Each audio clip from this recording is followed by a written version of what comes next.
K Sudhakaran ബി.ജെ.പിയിലേക്കുള്ള യാത്രയിലാണെന്ന് ജനങ്ങൾ ഉറച്ചു വിശ്വസിക്കുന്നതായി കണ്ണൂരിലെ LDF സ്ഥാനാർത്ഥി M.V. ജയരാജൻ. കോൺഗ്രസ് സ്വീകരിക്കുന്ന സമീപനങ്ങൾ മതനിരപേക്ഷ മനസ്സുകളിൽ എതിർപ്പ് ക്ഷണിച്ചു വരുത്തുന്നുണ്ട്. കഴിഞ്ഞ ദിവസം കണ്ണൂർ സ്റ്റേഡിയത്തിൽ നടന്ന രാഹുൽ ഗാന്ധിയുടെ പരിപാടിയിൽ പച്ചപ്പതാകയുമായി വന്ന പ്രവർത്തകനെ കോൺഗ്രസ് വേദിയിൽ നിന്നും പുറത്താക്കിയത് മുസ്ലിം ലീഗിൽ അതൃപ്തിയുണ്ടാക്കിയിട്ടുണ്ട്. ലീഗിൻ്റെ പതാക കണ്ടതും കോൺഗ്രസുകാർ രോഷാകുലരായെന്ന് ജയരാജൻ പറഞ്ഞു. കെ സുധാകരൻ ലീഗിനെതിരെ നേരത്തെ നടത്തിയ പരാമർശങ്ങൾ ഇപ്പോൾ ചർച്ചയാകുന്നുണ്ടെന്നും ജയരാജൻ ചൂണ്ടിക്കാട്ടി.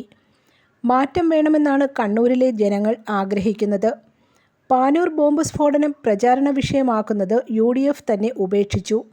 വ്യക്തിവിരോധം, സംഘങ്ങൾ തമ്മിലുള്ള കുടിപ്പക എന്നിവയാണ് പാനൂരിൽ ബോംബ് സ്ഫോടനമുണ്ടാകാൻ കാരണം. അതിനെ രാഷ്ട്രീയമാക്കുന്നത് ഹീനമാണ്.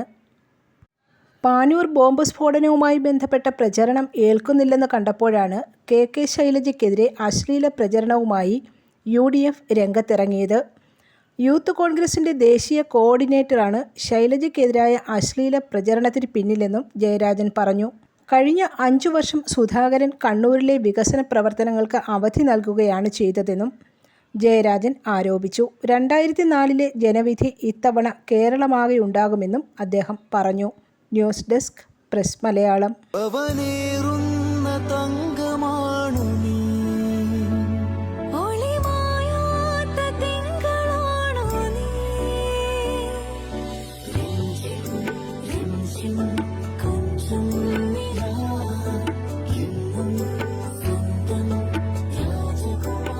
Be a Rajakumari. Rajakumari Gold and Diamonds. The trust of Travancore.